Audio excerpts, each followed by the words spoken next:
Hello everyone, and thank you so much for tuning into the Empowering Abilities channel. I am absolutely delighted to continue this process and create this space, highlighting different abilities.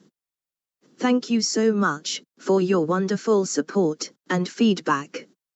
It means so much to be able to continue doing what it is that I am doing, and it is great for the guests to be showered with positive feedback. I am excited to welcome Patrick Hogan. As most of you know and are aware of, Patrick is not only my partner, he is my fiancé too. We were both due to get married in May, but we moved it forward by a few months, which will fly in. It is kind of hard to plan, but this wedding is the official wedding, as we were aiming to get married away in a few years, when it is time. It feels right to be legally married pretty soon. It has been a long time coming. So, Patrick and I are together years, and know each other a long time. We were always drawn to each other, and had a connection. We do, at times, drive each other mad, however, our love, encouragement, and support for one another goes a long way. I wanted Patrick to come on today, because he is very empowering, and he is helping me with creating empowering abilities. Patrick never gives up. He is a very determined and dedicated person, despite his own daily challenges, and he has the biggest heart ever. His kindness goes a long way. You could have done the worst kind of wrong, and yet, Patrick never holds it against you. Patrick has a funny and very witty sense of humor when he gets going. This feels a little strange, to be using the voice app to communicate with you, because it is not something that you lean on, in regards of communication with me. Maybe, in time, we can do an interview with my own voice, as I am working on it more. It would be pretty cool. Do you think that would be possible? Absolutely. Yeah, 100%. Anything is possible. Yes, I knew you would say that before I even asked the question, and I was actually laughing to myself. Patrick, thank you so much for your time today. This space is yours, and I think it is very important for you to be heard and share your experiences. In your own time, can you share with the listeners and the people watching a bit about yourself? Yeah, well, my name is Patrick Hogan. I'm 35 years of age. I am a public servant. I work for a local authority. I've worked there past 12 years. I'm also in college, in going into my last year of a degree in information technology management. And I am into personal development, but not only like kind of learning about it, but actually using it in practice as well, which I do on a daily basis. It helps me in work and it helps me in college. Amazing, Patrick. I can tell from being around you every day the difficulties that your disability bring on you. So, please explain what your daily struggles are. I was born with a heart condition called singular ventricle. Effectively, what that means is that the one of the valves in my heart didn't form, so I only have one valve, hence singular ventricle. What that means, or what that affects, is that the blood goes through my heart quicker and it doesn't get thinned out. So I'm on medication to help the blood thin out, and also medication to slow down the heart rate. But one of the earlier effects of my life was that when I was 1 year old, I suffered a stroke at the age of 1 on my first birthday. In fact, I had a stroke, and the stroke left me with right side hemiplegia, which is similar to cerebral palsy on the right hand side. Okay, and what happens when your heart goes out of sync? Well, I suppose I only really ever noticed how fast my heart is when I was about 15, maybe 16, and all of a sudden I got my first palpitation. That's what they are. They're palpitations. And my heart rate just decides out of nowhere just to jump up an extra notch or two. It is initially it is always scary when that happens, but initially I actually thought I was dying basically, but now I'm so used to them. I just it can be scary, but you have to know how to deal with moments like that, and how to remain calm and control your breathing until help arrives, obviously. But yeah, that's like, I mean, the highest my heart would have been about a couple of years ago. My heart rate would have been one time was clocked at I think it was like 225 or something, 225 beats per minute, which is extremely fast, obviously. The average, for those who don't know, the average heart rate of an adult is, I think it's between 80 to 90. So mine was 225. And what is the main cause that triggers such a high heart rate? Well, aside like the condition is obviously the cause of it, but obviously external factors can contribute, meaning the likes of stress or emotion over emotion, and also if anything sudden happens, like like I'm not going to say a sudden bang would set me off, because that's never happened. But,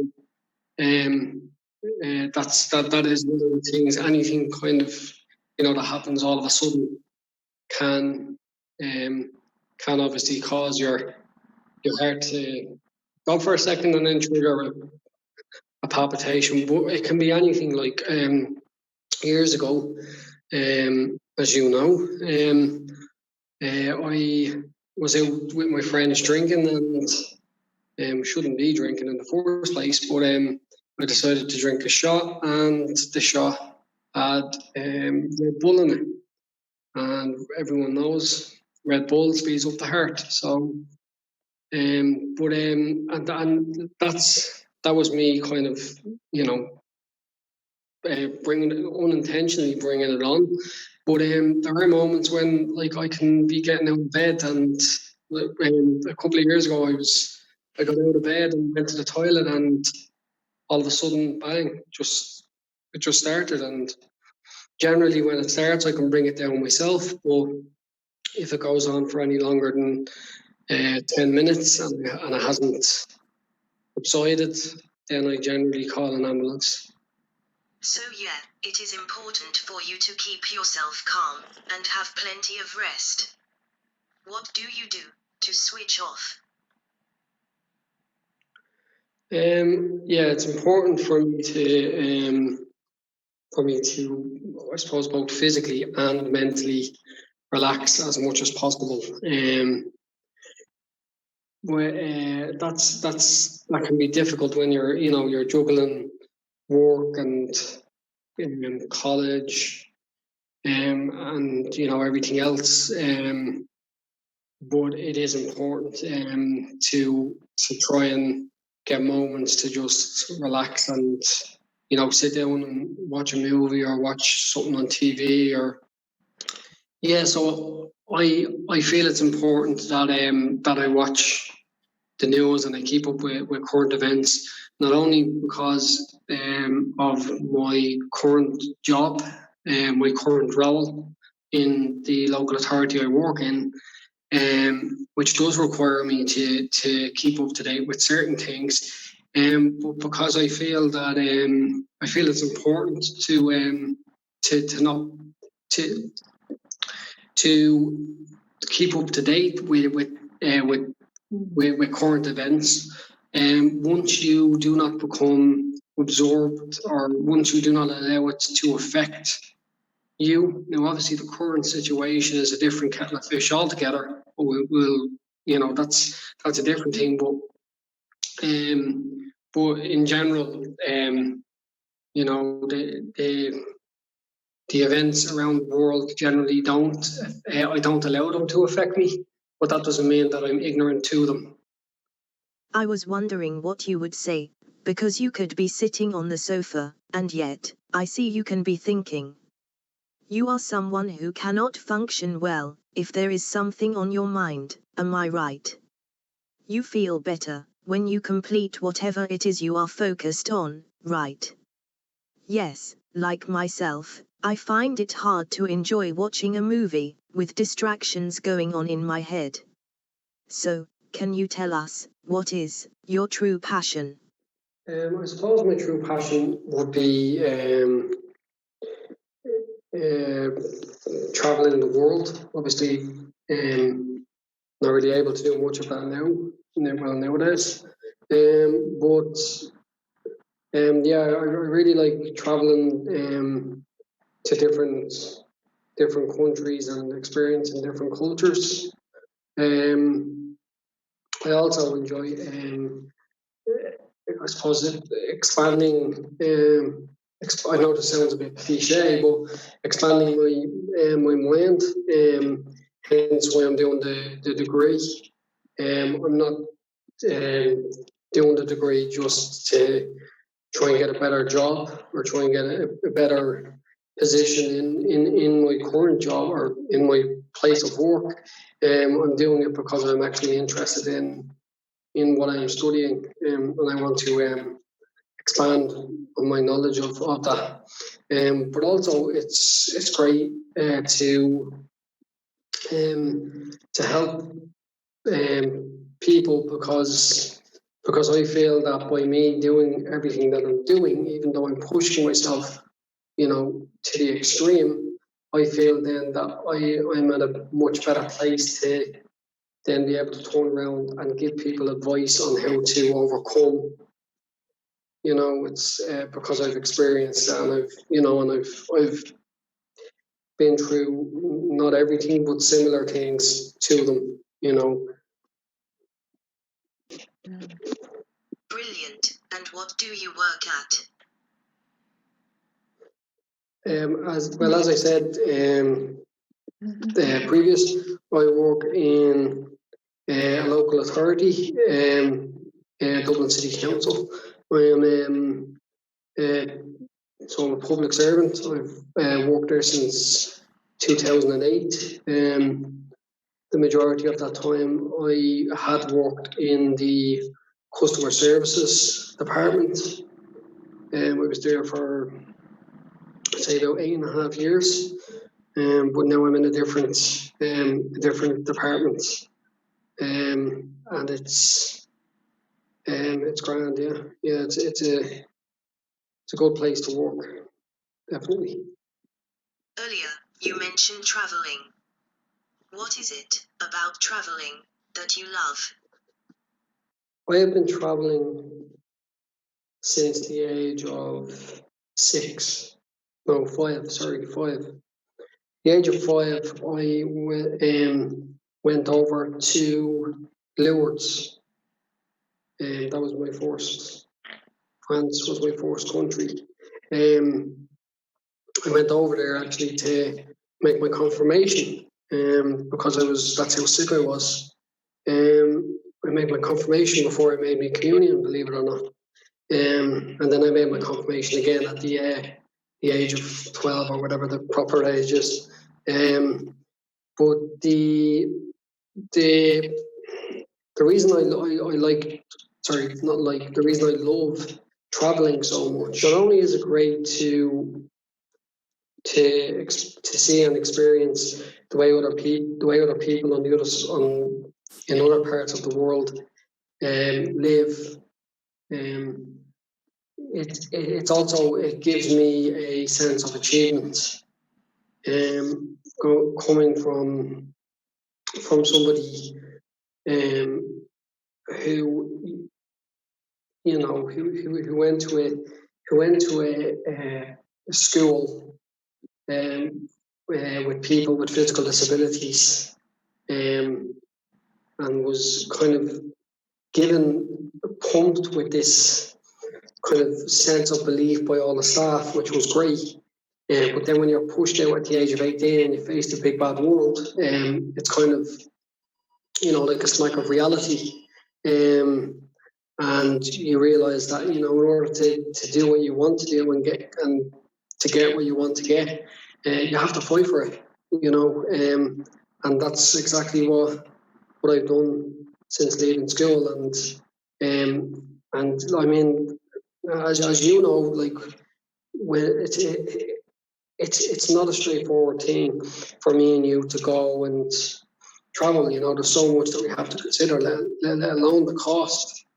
But the way we have it worked, is brilliant. We pick a place and we save for a year and a bit, and then we go there. And we've done that so many times over the past years, and we've been to like 30 something countries. It's like, it's incredible. And that fills me with a sense of achievement.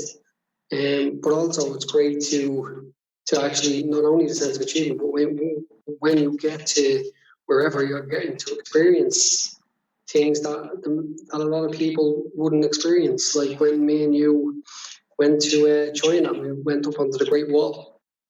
That not a lot of people get to experience that.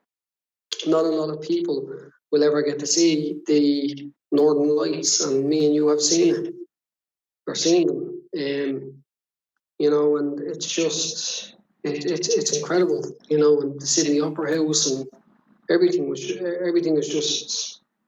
It's great to say that. Well, yeah, I've been there and I've done that and I've seen it.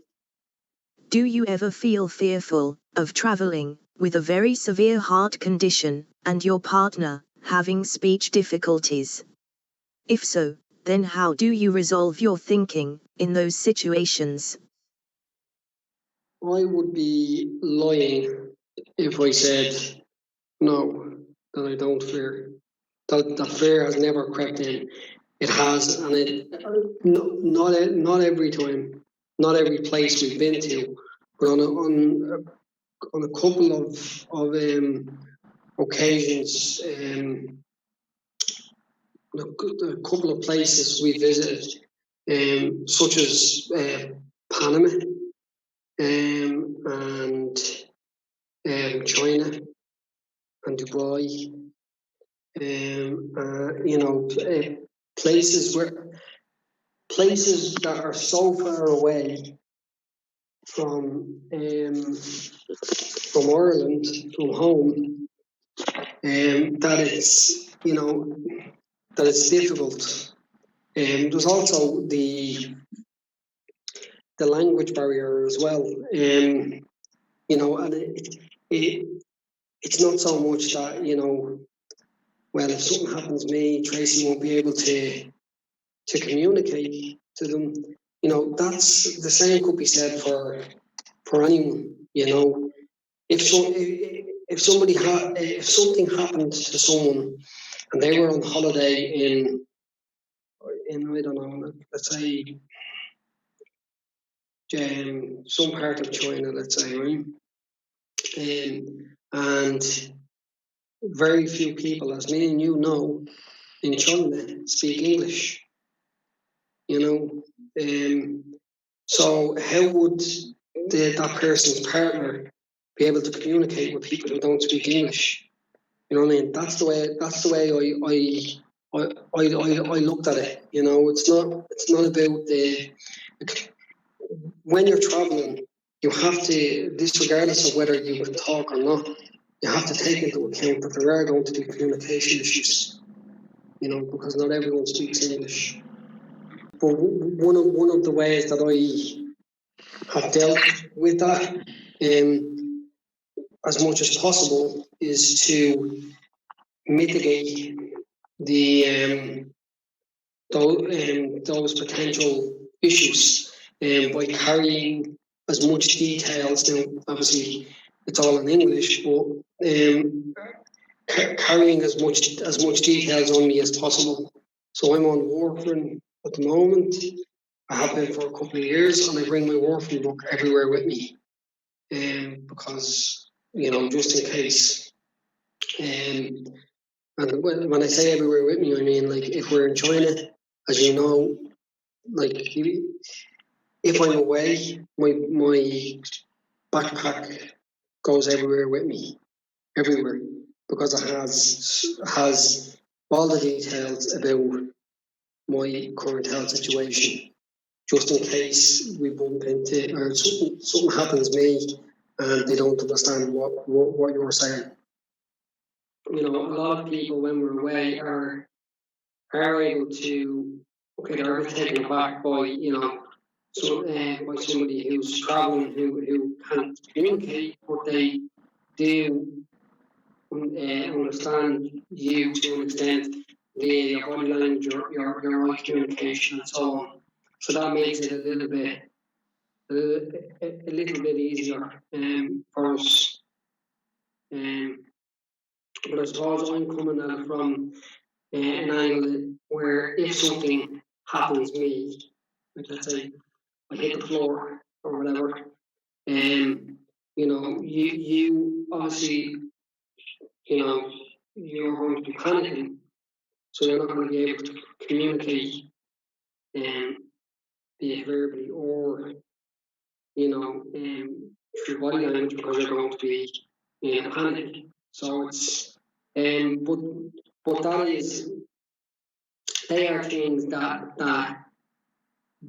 did concern me years ago, but not anymore, because, you know, like, as we proved, like I said, I mean, we've been to 30 odd countries, and aside from that, you know, you are more than capable of coming back from China on your own, you know. So there are ways around everything. What has been one of your biggest achievements so far? So many big moments. I suppose when I left the school I went to, as I said earlier, was a school for people with physical disabilities. And for whatever reason, the leaving cert wasn't really an option for us, so they didn't have the leaving cert in the school. So I had to find other ways to get into college, and there was it last year, no, sorry, 2 years ago, at the age of, I think I would have been about 23, I finally got my diploma in computer studies. So that was a big achievement for me. And then we're going on to the degree. I've passed the third year of the degree, and I'm into my last year of it. But that's only, I suppose, the educational achievements. My achievements can't really be, or my big achievements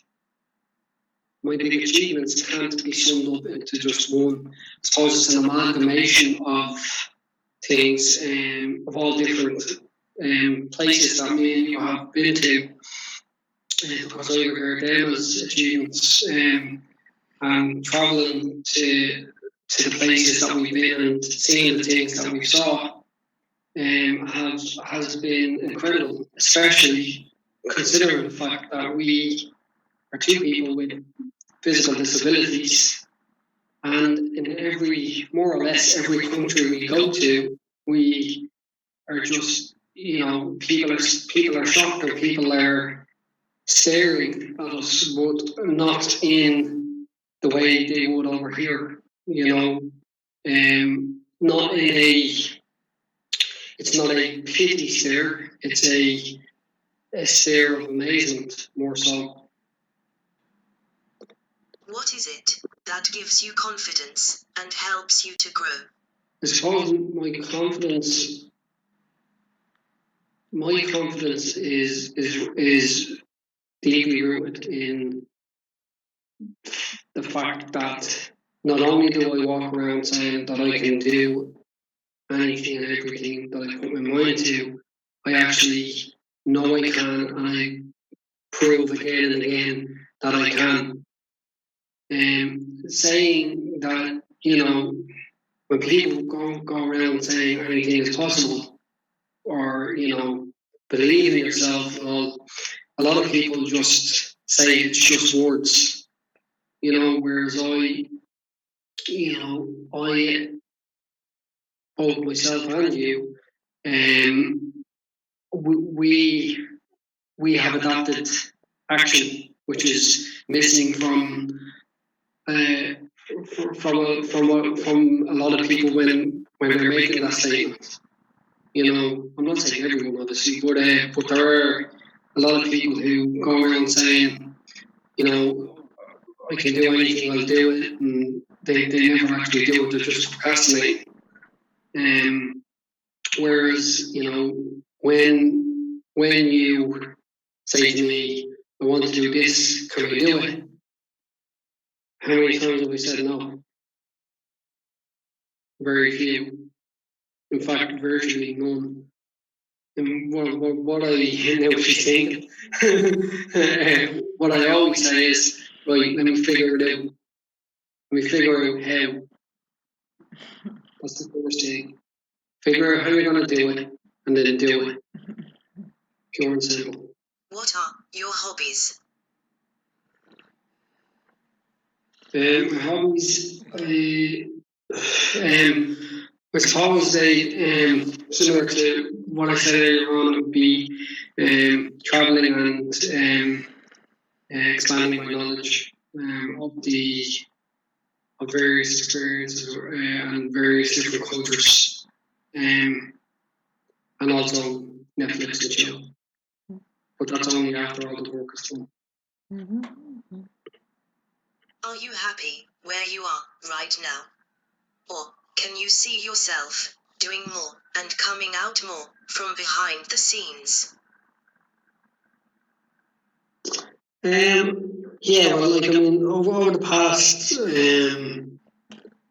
I'm so used to, as you know, over the past few years, just kind of being in the background and assisting you with your events and your books and numerous other things that you're involved in.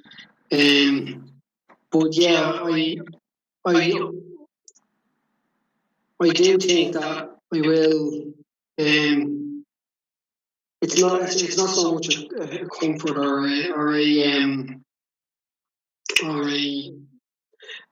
it's not so much a comfort issue or a lack of confidence or whatever. I'm actually, because I'm the complete opposite. I'm full of confidence and full of comfort in myself. It's more just the fact that the whole initial reason we started everything that we've been doing over the past couple of years was to give you a voice, which I feel we've achieved. And now it's time, now that you have a voice, it's time for us to give other people a voice, and that's the whole purpose of this. and I suppose I should be included in that as well. But yeah, I'm looking forward to being involved in some of the projects coming up, and I really enjoyed it there a couple of months ago when I got the opportunity to speak at an event that you were speaking at as well. But yeah, I'm sure I will. I don't want to say eventually, but I'm sure I will.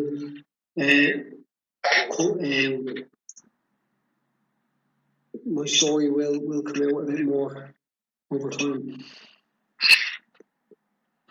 Tell us about your COVID-19 experience and how it made you feel. Because it is important to show and express this. Well, I suppose initially I, like so many other people, even when it was confirmed that we had a case or two cases or whatever in Ireland, I played down the threat like so many other people. Played it down as being just like similar to a cold or a flu or whatever. And then I was sent home from work on the 16th of March, and I haven't been back since because I'm working from home because I'm a high risk. And every day since I've quickly established the exact threat that this virus that this virus carries in terms of not only people like myself or elderly, everyone and anyone. I don't understand why people are playing down the risk, and why people are being so selfish, by by not adhering to the rules and regulations that are being brought in to save lives. Because it is a worldwide thing, it's not just Ireland. And I thank the high heavens that I was actually born and living in Ireland and not in other countries, because people can say what they want about the handling of, and the figures and so on, and figure manipulations and all in Ireland. At the end of the day, from my perspective, being a high risk, I think that the Irish government have handled the situation a million times better than a lot of governments around the world, with the exception, obviously, of New Zealand and Australia. Well, New Zealand definitely. But yeah, so that's the way I'm handling it. I do keep my eye on the news in terms of it, because I feel it's important to keep up to date. But I am aware that it is a big threat, but I am also aware that I am safe because of the country I'm in, and the people who I surround myself with are more than capable of being responsible. What did you miss the most? I suppose I'm missing well, the fact that I'm not actually going into work every day, because I am working from home. But it's just that I suppose going into the physical building and meeting my colleagues and having the banter with people who I work with, that is one thing that I am missing. But I realise that this is for the greater good, and it will not be forever, despite what some people think. It's, it will subside. What were you doing during it? So it was the 16th of March. So obviously the day after that was Paddy's Day. I was off anyway, and I was off for a few days after that, and then I had planned annual leave anyway because I was due to take an exam in mid-April, and I needed to study for it. So I was studying for that exam. I done the exams, and I'm glad to say I passed the exams. And I obviously done the exams from home, by the way. And then I moved on to a new project with Tracy, which is soon to be revealed. Brilliant. What are your future ambitions?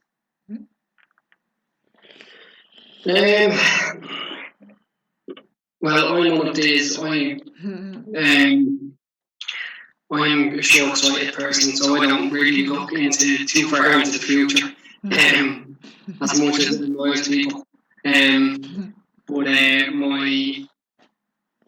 next year, I'm obviously, in September, should I say, I'm obviously starting my fourth year in the degree. So my ambition is to get the degree, and then obviously in October, me and Tracy are getting married, and we're hoping to go away on our honeymoon next June or July, hopefully, depending on what way this situation pans out. But that's as far as my kind of long-term thinking goes. I don't think that far ahead. So for now, I'm focusing on the idea that next year I'll have the degree, and that's a massive achievement for me. So I'm working towards that. Amazing, Patrick. What is your message to the world? Well, firstly, as like a collective, respect one another, and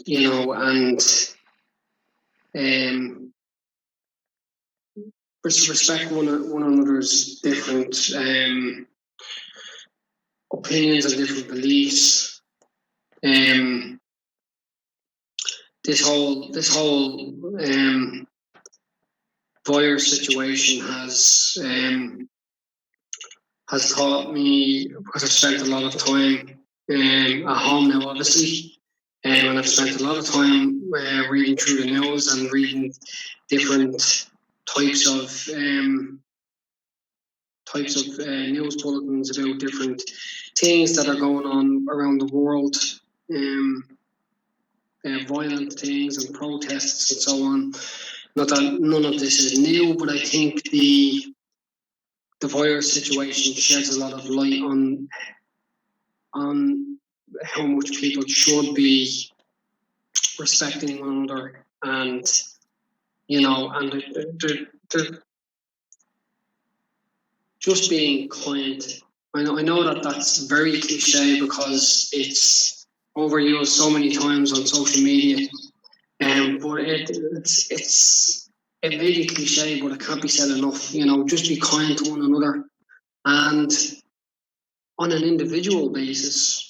So for any one person who's listening to this, who wants to do something, but is being told by others that they can't, or is maybe telling themselves that they can't, you can.